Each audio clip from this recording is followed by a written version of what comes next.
దేవుని ఆలోచనలు ఉన్నాయి.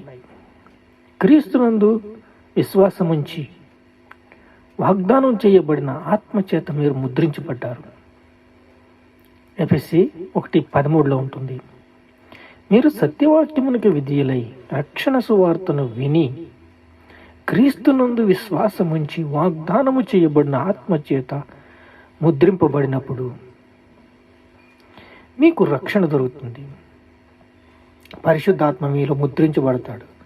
పరిశుద్ధాత్మ బలం పొందుకుంటాడు. పరిశుద్ధాత్మ చేత మీరు కార్యాలు చేస్తారు. నిరీక్షణకు కర్తలవుతారు. నిరీక్షణలో ముందుకు సాగుతారు. మీరు యథార్థమైన జీవితం జీవించడానికి మంచి స్నేహితులుగా మీరుంటారు. మిమ్మల్ని దేవుడు బలపరచాలని ఆశపడుతున్నాడు. దేవుడు మనల్ని ప్రేమిస్తూ కృప చూపిస్తున్నాడు.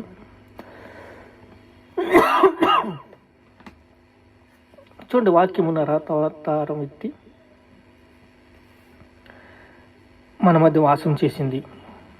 నమ్మకమైన జీవితము, పరిశుద్ధమైన జీవితము, పట్టుదల కలిగి మనం ఉన్నప్పుడు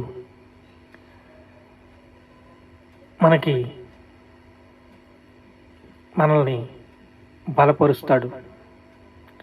ఎందుకంటే సిలువెక్కి దేవుడు రక్తం కార్చింది సత్యానికి విధేయులు అవ్వాలని. అలా ఉండాలని మనకు కొన్ని కట్టుబాట్లు ఉన్నాయి. ఆ కట్టుబాట్లు ఏంటంటే క్రీస్తునందు మనం అందరూ వాగ్దానము చేయబడిన ఆత్మచేత ముద్రింపబడ్డాము. ప్రేమ చేత ఆయన క్రీస్తులో మనల్ని ఏర్పరచుకున్నాడు. క్రీస్తునందు మనం అందరం ఆయనలో ఉన్నాము. ప్రియని యందు మనము ఉన్నాం, స్నేహితులుగా ఉన్నాం. క్రీస్తు పాదాలు చెంతకు చేర్చాలని మనము విధేయులై ఉన్నాం. రక్షణ భాగ్యాన్ని మనం అనుభవించాం.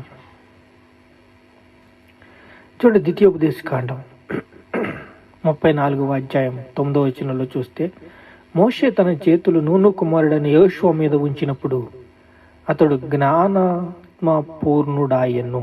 జ్ఞాన ఆత్మ పూర్ణుడు.